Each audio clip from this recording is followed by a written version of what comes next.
Hi, welcome back. Nice to see you guys. I wasn't sure there was going to be anybody here today. It's such a beautiful day, this being Good Friday. Thank you for coming. I'll hope to make it worth your while. So today I'm going to describe for you two basic ideas. The first idea has to do with the way our brain is separated into two hemispheres, and one hemisphere talks to mostly the contralateral side of our body. The other hemisphere talks to also the other side of our body. But it turns out only one of those hemispheres can talk. So only my left hemisphere can control my mouth and make it so that I can speak with you. That has a consequence, especially in certain group of individuals that, because of their epilepsy, undergo a surgery that causes separation of the two hemispheres.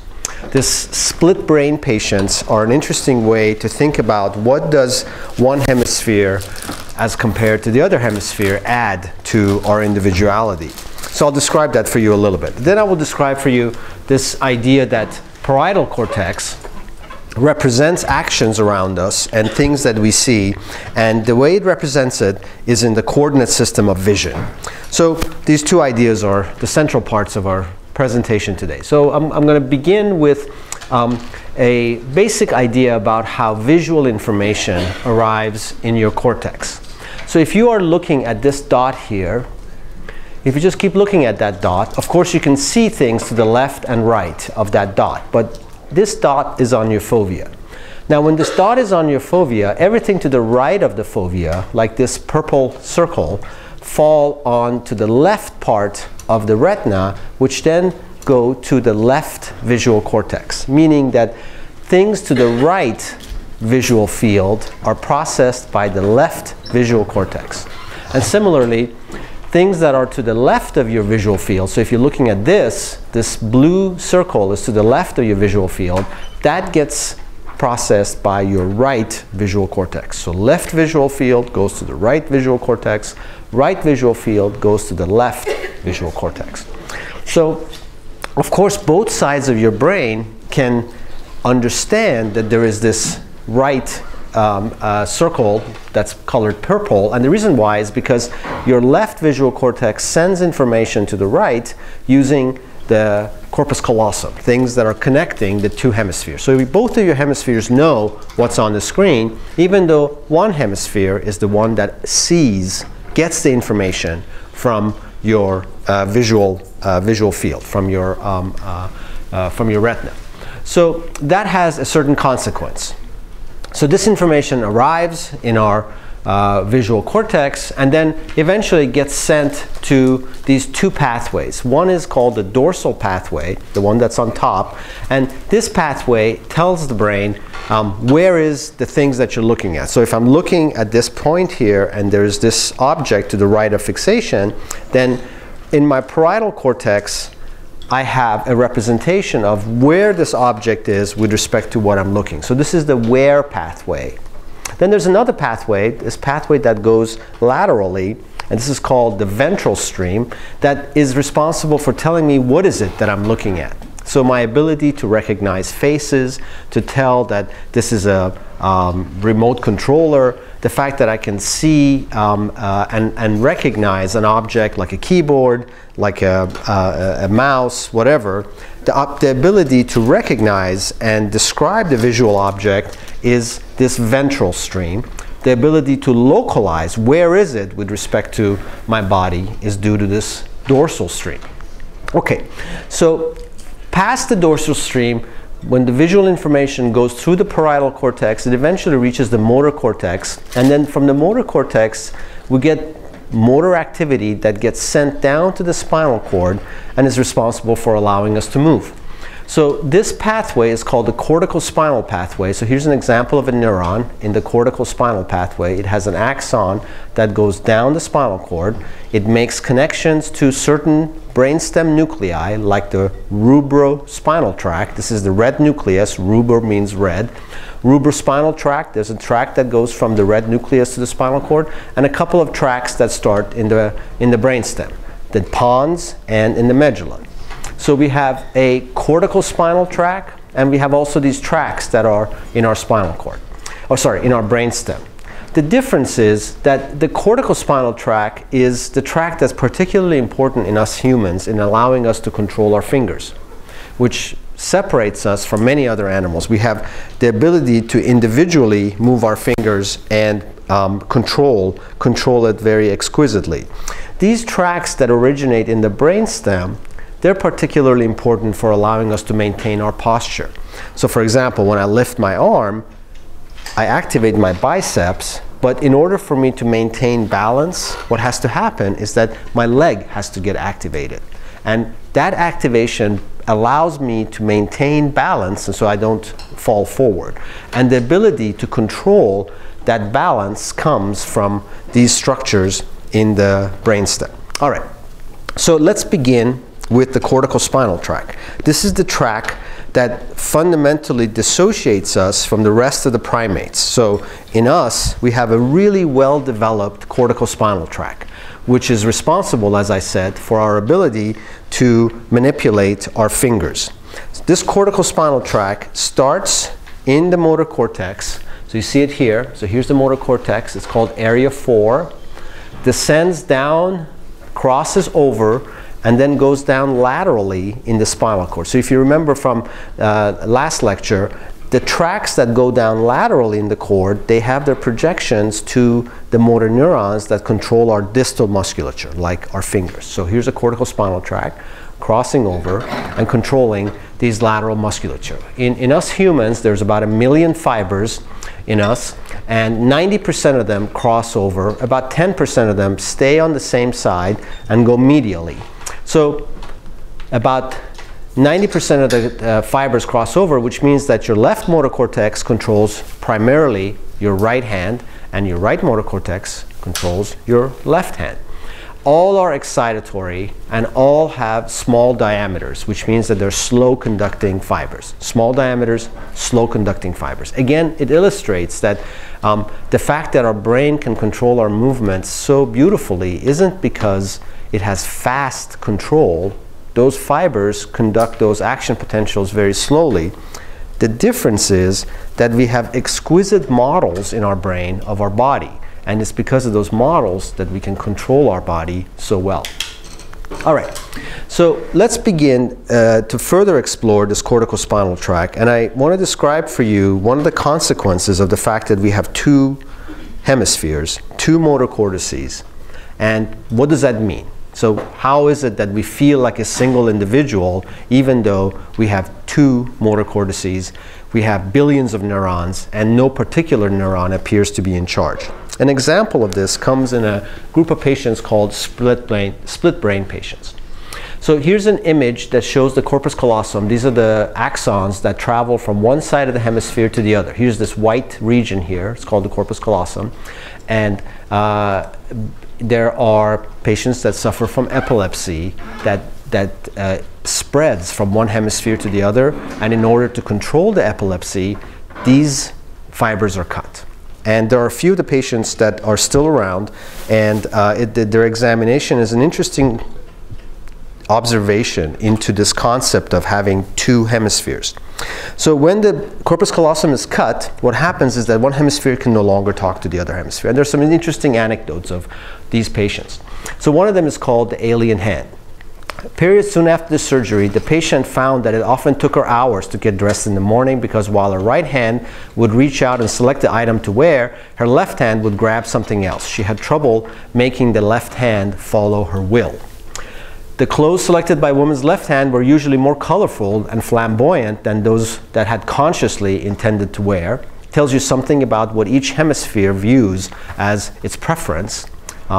So the left hand is being controlled by what? The right hemisphere.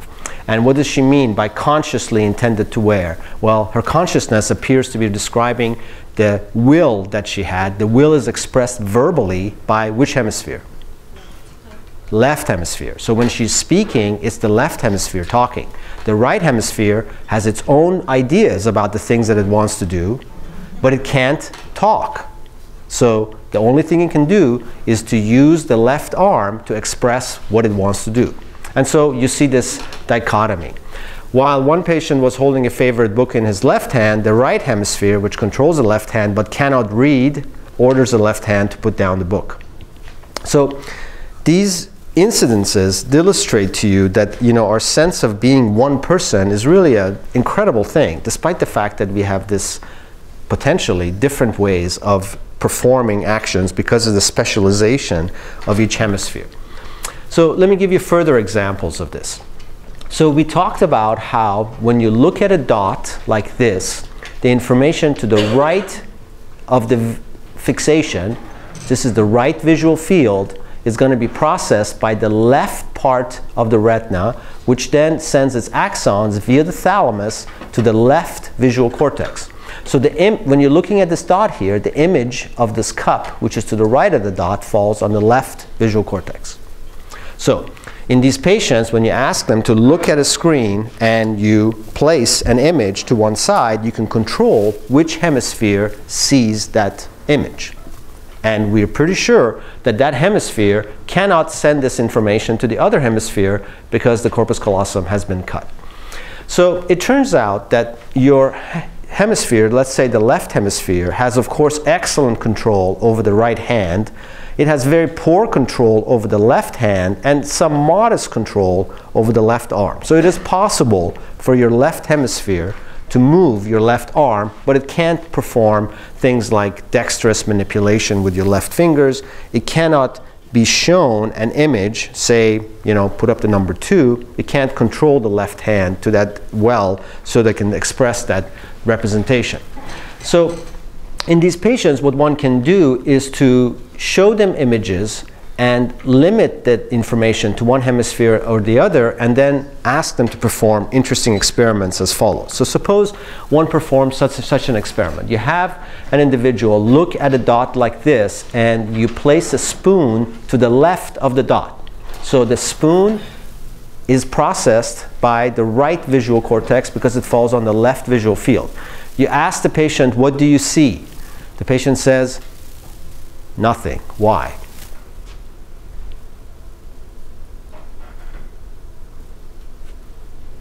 Because the left hemisphere is talking. What does the left hemisphere see? Nothing. So the left hemisphere says, I see nothing. But the right hemisphere has seen the spoon. The right hemisphere can't talk. So what you have the patient do is to reach underneath the table where there's a curtain and use the left hand, which is being controlled by the right arm, to pick among some candidate objects, a comb, a toothbrush, a spoon, and pick the one that it had seen. The right hemisphere has seen the spoon. The right hemisphere picks out the spoon. You ask the patient, what are you holding in your hand? Which hemisphere is going to talk? Now they're going to confabulate. They're going to make up a story. They're going to tell you that they're holding something that, you know, whatever it may be. They're going to make a guess. Does that make sense? Mm-hmm. Yeah. So is it that they're just unable to communicate it, or are they actually not consciously aware of what they're holding? So let's think about your question. One of the hemispheres cannot communicate verbally. But what do you mean by conscious? So that hemisphere knows what it has seen. It's like being mute. You have to find its language to express it. And that language is by, in this case, picking out from among a set of objects. Yeah? Is there a certain hemisphere that controls written? Controls? Is one of the hemispheres primarily for written? Written, it will be the left hemisphere. Yeah, so your language is your left hemisphere. Yeah. Yeah. So like your internal voice, would that also be left? Or like in their head, are they going spoon, spoon, spoon, but they can't say it? Right. So almost all of us think verbally, right? But it doesn't have to be verbal. It turns out that individuals who are mute may not think verbally. They may think using images. So it is possible, and you can imagine now, ask the question before there was language. Do individuals think? They most certainly do. And so how did they think? They thought using sensory representation of the world. you could think about this. You know, we can imagine how we would plan our day, not in terms of telling ourselves at 8 o'clock I will do this, but a sequence of images of what we were going to do, or a sequence of feelings that we wish to have. Any sensory representation. Yeah. Is like drawing also part of the left hemisphere? No, so it's just language. There's something special about the human language that's specialized to the left hemisphere. So if they were asked to draw what they saw, do you think that It's a good question. I don't know. They should be able to. Yeah, they should be able to represent it. Yeah. Okay, great questions. Okay. So the corticospinal tract sends those axons down to the brainstem. It crosses over at the level of the medulla and then comes down the spinal cord, making projections onto the motor neurons, which then send their axons out to the arm. So for example, this is a corticospinal tract that goes to the cervical spine. Cervical spine is responsible for controlling our hands and arm and so forth. And that's the region that gets damaged when we have whiplash, for example. So most people that have spinal cord injury tend to have it at the cervical spine level. And then it reaches the motor neurons in, say, C5 or C6 that sends its axons out to the hand, in this case, the hand muscle. This is a tract that's readily examinable in a laboratory. What one can do is place a transcranial magnetic stimulator over the cortex and stimulate. And by doing so, you activate those neurons that are having their axons go down the corticospinal tract, and then activate the motor neurons, and then measure the response in the muscles using EMG. And what I want to show you is how this tract develops from childhood onto when we become adults. So here's an example of a stimulation that has taken place over the cortex, and then about 15 to 20 milliseconds later, you see the activity in the hand. And this is labeled stimulating the motor cortex, and then the activity in the hand. Now, one can also stimulate the cervical spine at the level where the nerve is leaving the spinal cord, and you also see a response. And you see that this response comes earlier than the motor cortex. So a stimulation here produces a response earlier than stimulation here. Why?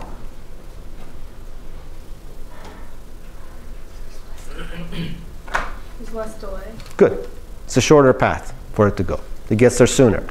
So when we are born, our arms are pretty short, and the distance from our cortex to our spinal cord is also pretty short. And then over the course of 18 years or so, you end up being the length that you are, and more or less stay that length for the rest of your life. So what one can do is measure the time it takes for the time when you stimulate to the time you get a response when you stimulate the motor cortex versus the time you stimulate the cervical spine and the time you get a response. And so here's an example of that delay. So up here is the time it takes to go from the stimulation from the cortex to the hand. Down here is the time it takes to go from stimulation of the cervical spine to the hand. On the x-axis is your age as you grow older, and you notice something interesting happens. So around the time when you're 1 year old, your delay from the cortex to your hand is about 35 milliseconds. And this delay gets shorter and reaches a minimum at around 4 years of age. Why? How could the delay get shorter even though you're getting longer? Are you developing like your cortex? Speak up. Are you developing your cortex during that time? What does developing mean? All your axons get bigger, so they conduct faster. Axons aren't getting bigger. There's more of them? They're not more though. Okay, I don't know. Myelination of the axons. Yeah, it's myelination of the axons. So you're born with unmyelinated corticospinal tract. This is important for all you guys who are going to be parents later. You have to be kind to your children. The reason why they're spilling their cups is because they just don't have a myelinated corticospinal tract. It's this long delay. But beyond the time of 4 years old, then they should be getting it right. Any questions? All right. So the corticospinal tract, those million fibers that dissociate us from the rest of the primates, are is one of the most important tracts. Now, there are a couple of other tracts that I want to tell you about. These are the tracts that originate in the brainstem, and they allow us to have this exquisite ability to stand up and maintain our posture, move our arm, play tennis, all the things that we do with our arm, not having to worry about falling over, which is an incredibly hard thing to do. And these two tracts are tracts that originate in the brainstem, and they're called the reticulospinal tract, from the reticular formation in the pons, and from the medulla. Medullary reticular spinal tract and the pontine reticulospinal tract. So here's the nucleus in the pons. It tracks down medially in the spinal cord. So what is going to be its function if it tracks medially? What's it going to control? It's going to control motor neurons that are responsible for holding up your body, axial muscles, things that are in the center of your body. And similarly with the medullary reticulospinal tract. The difference between the pontine and medullary reticular spinal tracts is that the pontine tract is excitatory, the medullary one is inhibitory. So most of the ability that you have now for sitting here and maintaining calm and being, more or less steady and not moving is because your medullary reticulospinal tract is pretty active. When you're sleeping, this tract is really active, shutting down all of your motor neurons so you don't move. People with sleep disorders, narcolepsy, and so forth have trouble with this tract. Pontine, excitatory, medullary, inhibitory, both involved in control of posture. Here's an example of control of posture. Say that we have an individual stand up and there's a bell here. When the bell goes off, they're going to have to lift this lever. And to lift this lever, they're going to have to activate their biceps, right? So if you were to record from their biceps, you would see that after the light goes, after the tone goes on, the biceps would become active. I apologize, I just ran out of battery, so I won't be able to point anymore. But there in the top right, you see the EMG for biceps. But what's interesting is that despite the fact that the stimulation is arriving at around 200 milliseconds, let's see, I think I have extra batteries here. The fact that it's coming at the stimulation, as you see, has a delay of about 200 milliseconds. Before that activity comes, you see activity in the gastrocnemius, right? You see the activity in the leg occurring before the activity in the arm. Well, what that tells you, oh, thank you very much. Thank you. What that tells you is that the brain is sending activity to the leg muscles in anticipation of the fact that you're going to be lifting your arm, stabilizing your legs before you lift your arm. So I have learned that speaking and changing batteries at the same time is difficult.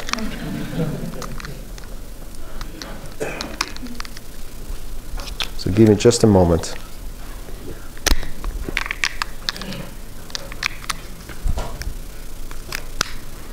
All right, success. There we go. Okay, so here's the activity in the biceps, and here's the activity in the gastrocnemius. You notice that it occurs about 50 to 80 milliseconds before the biceps. And so despite the fact that you think our consciousness is all about moving the biceps, in fact, before the corticospinal tract activates the biceps, those brainstem structures are activating your leg muscles, maintaining your posture before you lift it. Any questions? All right, let's summarize. Visual objects to the right of fixation are processed predominantly by the left visual cortex. However, in healthy people, like everybody here sitting, you have a corpus callosum. This information is shared with the contralateral cerebral hemispheres.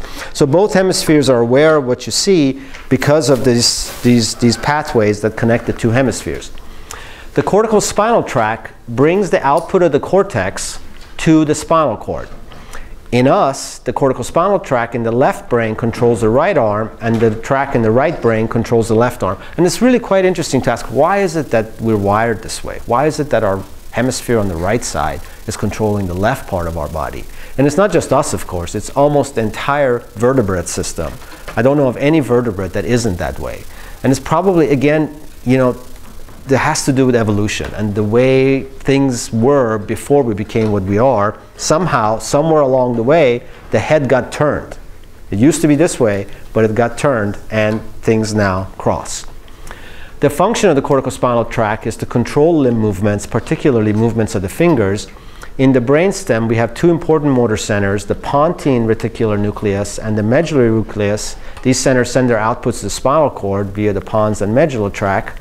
The function of the pons is to maintain balance and posture. The function of the medullary center is to inhibit the muscles, particularly during rest and sleep. Any questions so far? I'll tell you a little story about the corticospinal tract and a split brain patient. Years ago, me and a few of my students went to examine one of these patients. There are only like 5 of the patients still remaining that I know of in America.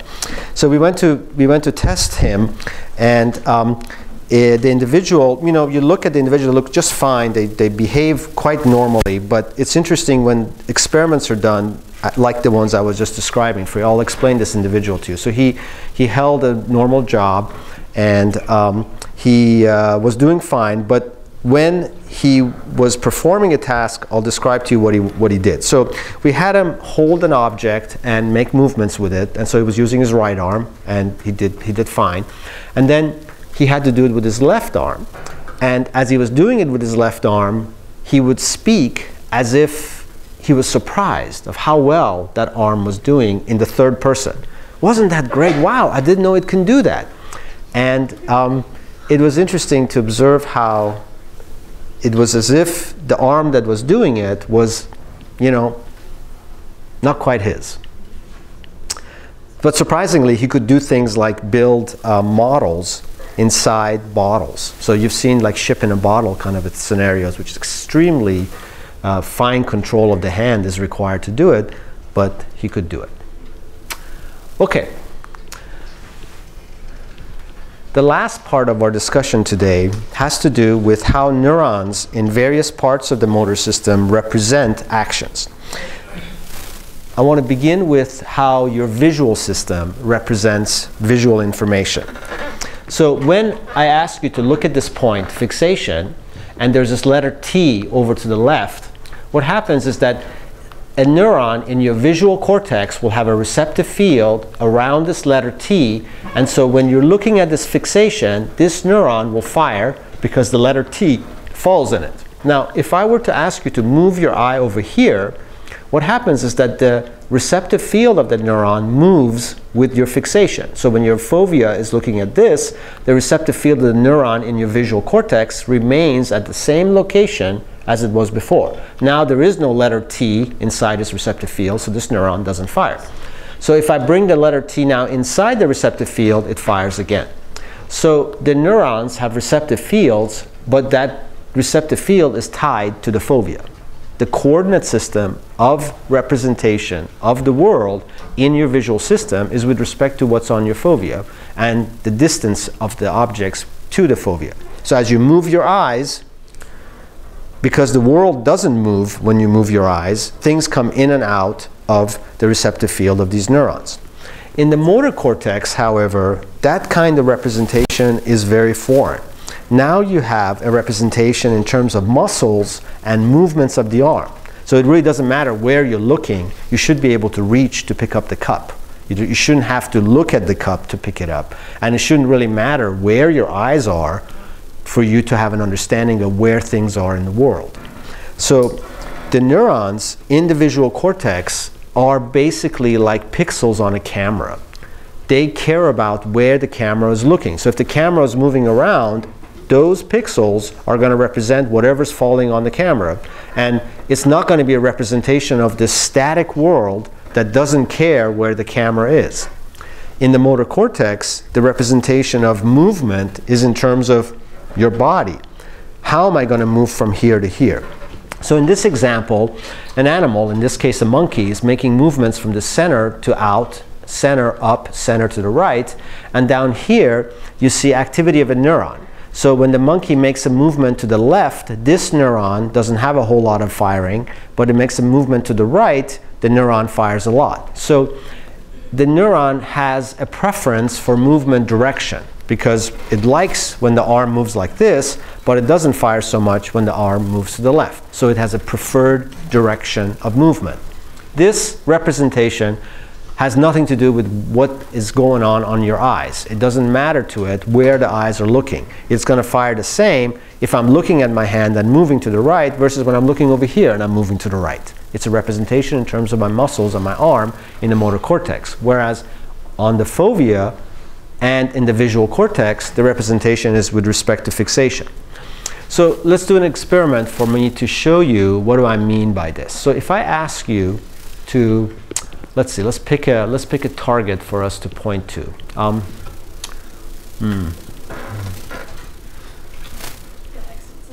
The exit sign. Can everybody see the exit sign? Yeah? Okay. So why don't you guys point to the exit sign. Look at the exit sign and point to it. Just look at it and point to it. Okay. Now what I want you to do is keep looking at it, keep pointing at it, but turn your head to the left. Turn your head to the left. Keep looking at it. Keep looking at it. Keep looking at the sign. Keep looking at the sign. Turn your head to the left. Now turn your head back toward it. Okay, so what I see is you're moving your hand. So the idea is that when I ask you to point to something, what you're doing is placing your hand so that it's along a line from that object to your fovea. That's what you do. Usually the eye that you have a preference for. All of us have a preferred eye, and when we ask to point towards something, we place our hand so that the finger is along the line of sight from the object to our fovea. So as you see here. So when I ask you to point straight ahead, here's a line that connects that object to your fovea. You place your finger so it intersects that line. Now when you turn your head, what happens is that you not only move your head, you also move your eye. Your eye is sitting in your head, right? So you move your eye, and so therefore what happens is that you move your finger. So pointing is done in visual coordinates. This is important because it tells us that the angles by which we look at things and the placement of our eye dominate our representation of the world around us, but also poses a problem. So if you were to hold a rifle in your hand and be doing target practice, so you turn your head, the target doesn't move, right? You shouldn't rotate the rifle when you're moving your head, which is why it's so difficult to be a sharpshooter, because any movement of the body is going to change what we believe to be this path from our hand to the target, even though what really matters is the position of the target in the external space. So the take-home message from this is that we represent the external world, the location of the external world with respect to our body, in a visual coordinate system. And that visual coordinate system is dependent on where our eye is. So our eye is like a camera. It sees the world, right? But the problem is its position changes. Every time you move your head, you're moving the camera, and the eye itself can rotate in the socket. So that camera isn't standing still. Even though the world is stationary, by and large isn't moving, our camera is moving. So the reason why it moves is because we have a fovea. What fovea does for us is provides us with exquisite resolution in a small region of our eye. So your fovea gives you about 3 to 4 degrees where you have super high definition representation of the world around you. But then the rest of the eye, rest of the retina, has very poor resolution. So in order for you to see things, you move your eye from place to place your high resolution camera at the location that you want to look at. So why is it that we have this super high resolution definition in only one location, not all over our retina? Why don't we have it everywhere?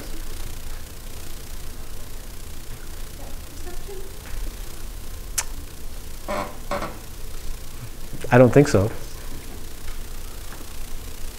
Okay, so let's think about what it means to have millions of neurons. What it means is that you're going to have millions of axons that are going to leave some location. And you guys know about your blind spot? What's the blind spot? It's where the optic nerve is leaving the retina. And why are you blind there? Because you can't have anything there. You can't have any cells there. It's like your wires. Your wires are leaving the retina. And so if you wanted super high grade resolution all over your retina, you'd have a gigantic blind spot, which is not a good idea.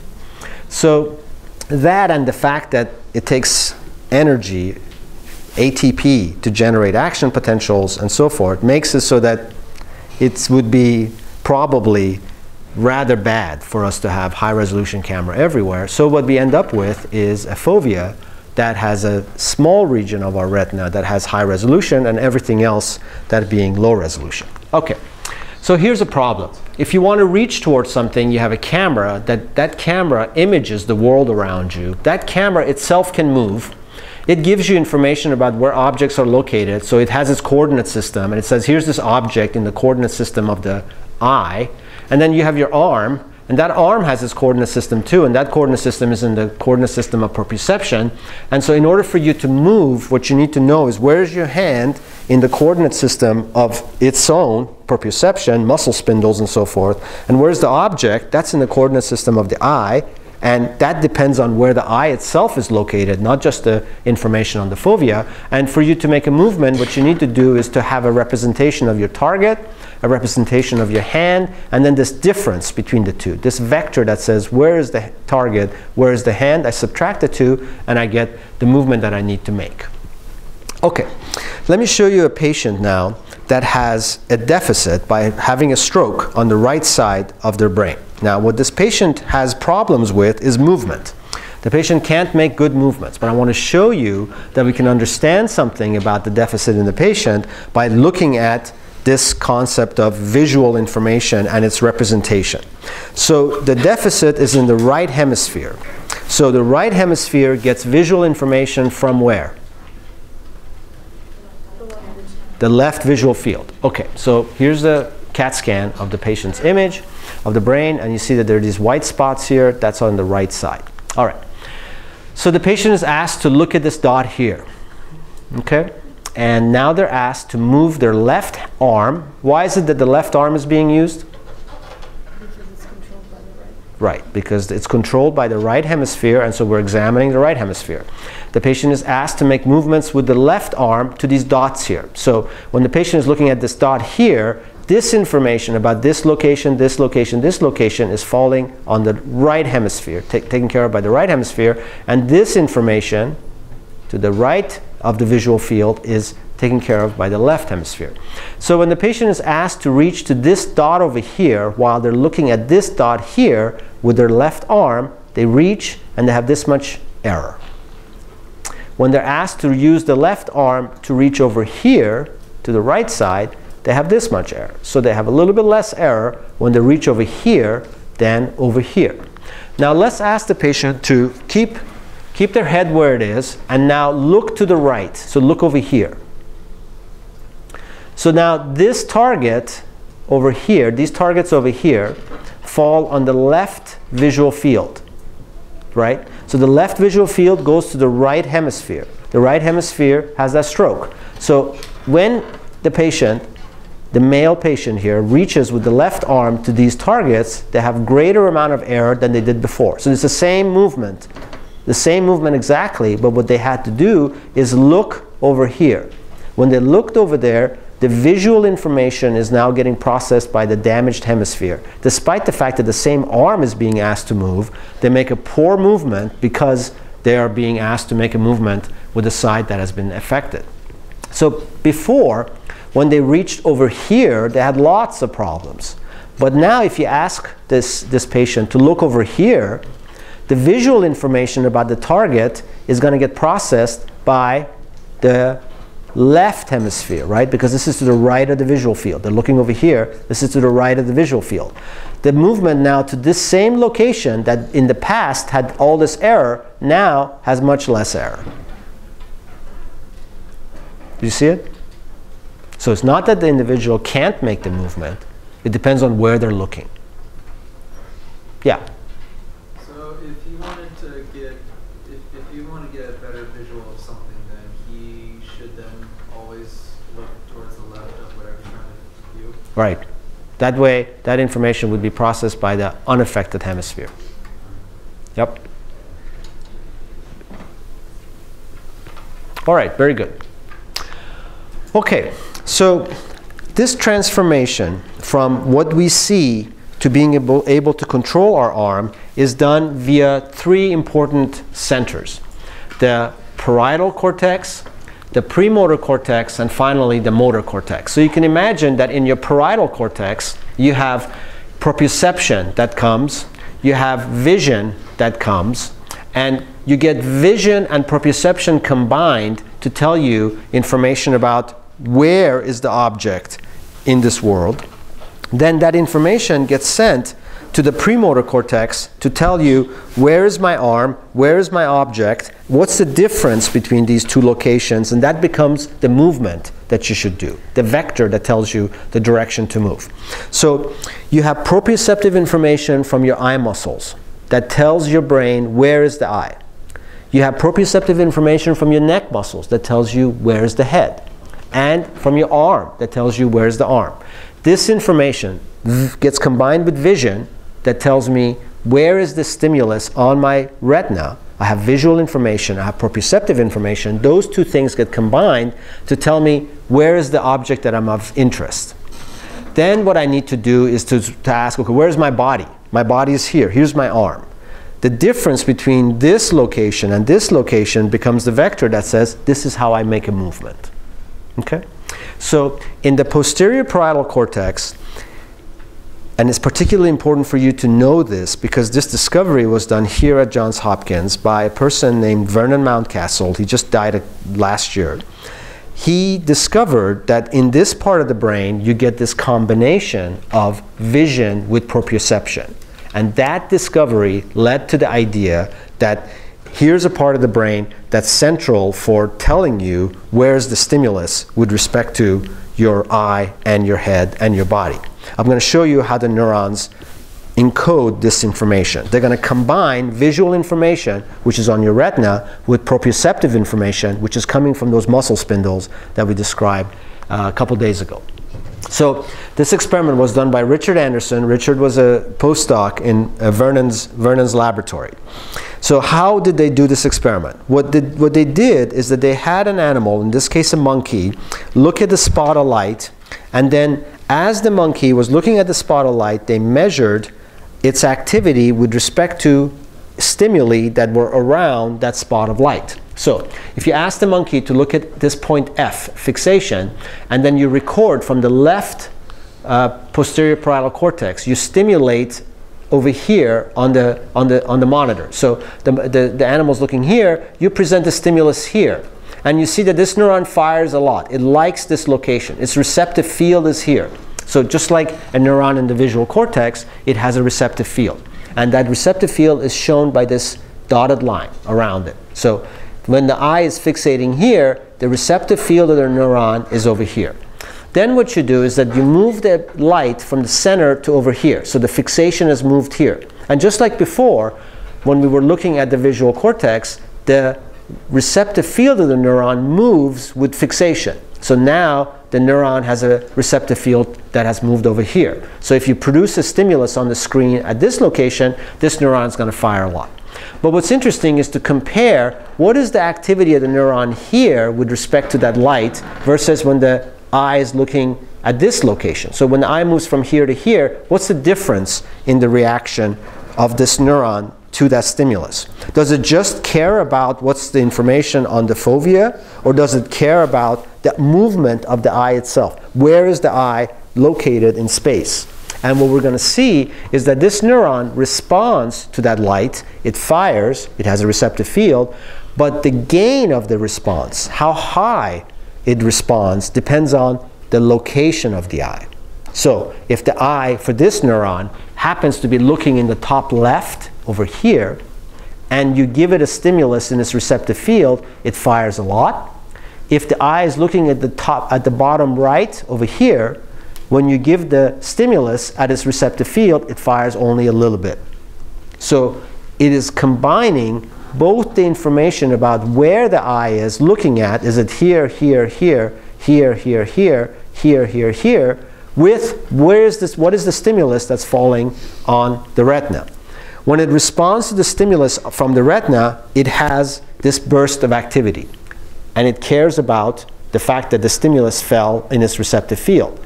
But it's multiplying that activity with the length of the muscle that's coming, telling it where is the eye. So it's combining two pieces of information.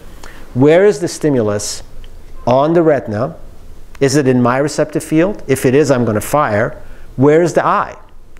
If it is, length of that muscle is long, then I'm going to fire more. It's multiplying a Gaussian, which is its receptive field, by a line, a linear function, which is a function of the position of the eye. And by combining proprioception with vision, you get what's called a gain field, which is the gain of the response is getting modulated as a function of two things. The stimulus location on the retina as a Gaussian, the position of the eye in the socket, which is a linear function. It's a line that multiplies a Gaussian, and you get a gain that goes up and down. This is shown here. So on the x-axis here, you have a representation of distance from a receptive field. So when the object falls at the center of the receptive field of the neuron, it fires a lot, and then as the object goes further away, it fires less. That's that Gaussian. On the other hand, if you now move the eye to a new location and again present the stimulus at the center of the receptive field, it still has a Gaussian, but you see that the gain is higher. So at this new location, you have a Gaussian with the same center, but with a larger gain, with a larger gain, with a larger gain. So every neuron has its own preference for position that is modulating the gain of its preference for location of stimulation on the fovea. Any questions? So your homework, your second homework that you're going to get from me, tests you on this question. You're going to build a neural network that will generate this representation, combining information from proprioception with vision to give you what's called a gain field. Questions? All right. Here's another example of it. So you have gain fields that represent movements. So when the head is to the right, you have a low gain. When the head is to the left, you have a high gain. So always on the axis that's represented by x, you have position of the stimulus on the fovea. Where is it? Is it to the left or right? You have some particular location that you prefer. So here's the receptive field, and the receptive field gets modulated by, in this case, position of the head. Proprioception and vision are being combined to give you a representation of space. Okay, so we come to our final slide. So our final data slide is telling us that in the posterior parietal cortex, what the neurons care about is representation of this target with respect to my hand. They code for hand and target position in terms of where am I looking. So in this case, the monkey is looking straight ahead, the hand is here, the target is here, and this is the vector that is going to represent the movement of the animal, and here's the activity of the cell. When the eye moves to this location, so proprioception is different.